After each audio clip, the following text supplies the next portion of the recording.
Hello! So last year I got a little handheld happy. I picked up 5 different handhelds, I modded them all, and I'm having a great time with them. So in this video I'm going to talk a little bit about each one and what my most played game on each of them is, and they're probably not what you might be thinking. And here we go.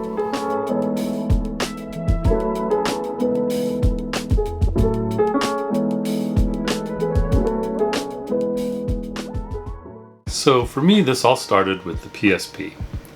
Now I've been hearing for years how easy it is to mod the PSP. However, I'm not a technical kind of guy, so I get scared I'm going to erase something or mess something up and it's all going to be destroyed. But it's true, it is a breeze to mod. If you can follow along with a YouTube video, if you can follow along with a written guide online, you can have your console modded in an hour or less. I love the PSP game library. The mix between PSP games and PS1 games is awesome. I also love that the PSP is a multimedia machine. You can watch videos, listen to music, and look at photos. And you used to be able to read comics on there, but I can't get mine to work anymore. One thing I don't like about the PSP, and is going to be a recurring theme in this video, is the form factor. I have kind of big hands, so I can't play it for more than, 15 to 20 minutes before my hand starts cramping up. Actually, right now my hand is kind of cramping up.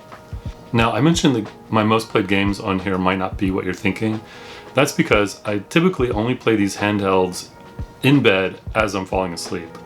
So that rules out games that like RPGs, intense action games, things you really have to focus on. And so these games are a little bit different than what I normally play. So my most played game on the PSP is Scrabble. Oh yeah. Honestly, I was never a Scrabble fan before I modded the PSP. Now I play Scrabble, 2 or 3 times a night. 2 or 3 times a week. Or more. I also got the actual board game now too, because I love it so much. The next handheld I got is the PlayStation Vita, the PSP's younger sister. Years ago, I bought the PlayStation TV, which is essentially a Vita without the screen or buttons, and it hooks into your TV. And at the time, you used a PlayStation 3 controller to control it. And I loved it. I loved the smaller games. I don't play a ton of AAA games, typically. So I'm surprised how long it took me to actually get a Vita.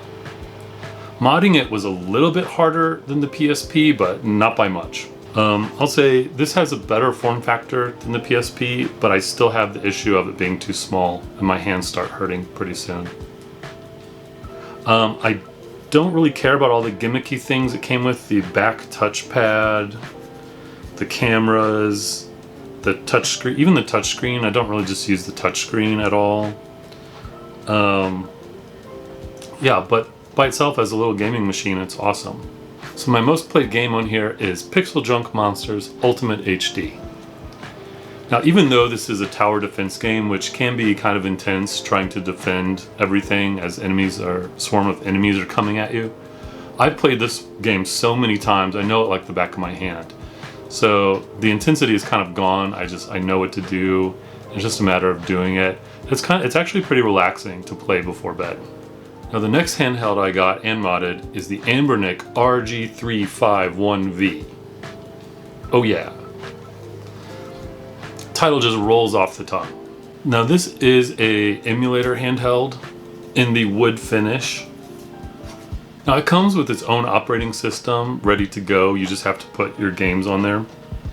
But I did some reading and found that the stock operating system is not that great. There's incompatibility issues and it doesn't run things as well. It's not as easy to run things. So the day I got it, I put a new operating system on there, followed a video, put it on there, no problem, put all my games on there, and it's easy to just swap out the games with its SD card. One SD card is for the operating system, which is a small one, and one SD card is for the games, which is, I've got a big one in there. Now, at the moment, I've got 30 different systems being emulated on here. and you can have more. It's just, these are the ones I wanted to play games on. Now, the form factor for this is a big issue for me. It's the tiniest handheld I've got, actually. And I can't really do it for very long, even though it's really cool. The screen is great. I mean, look at that. It's so bright. Even though I can't play it for more than, I'd say, 10 to 15 minutes comfortably, I highly recommend it. You can have every retro game you want on the go whenever you want. My most played game on the Embernic RG351V is Wheel of Fortune, starring Miss Vanna White as the host. The letters turn themselves, so I guess Pat Sajak was busy. Okay, next handheld up to bat is the big daddy of them all, the Steam Deck. Oh yeah. Now, can you guess what I don't have an issue with the Steam Deck?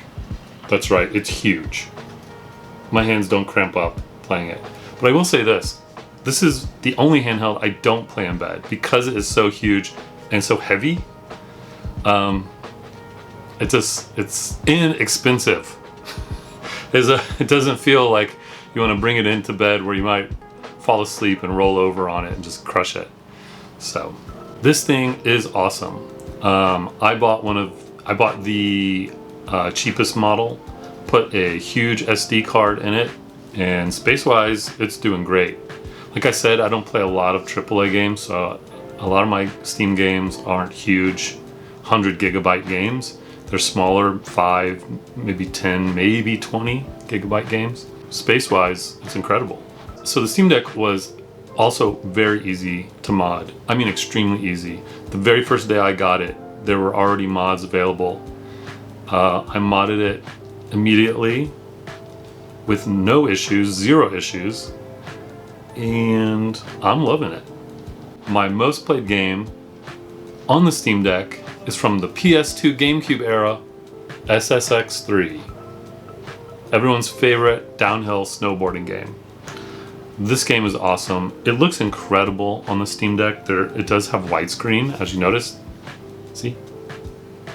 It's awesome. Everyone should play this game.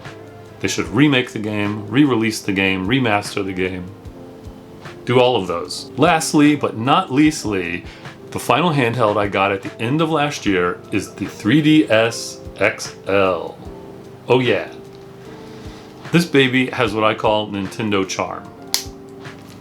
Just how Nintendo presents everything, the design of it, the layout of the games, the sound effects it uses,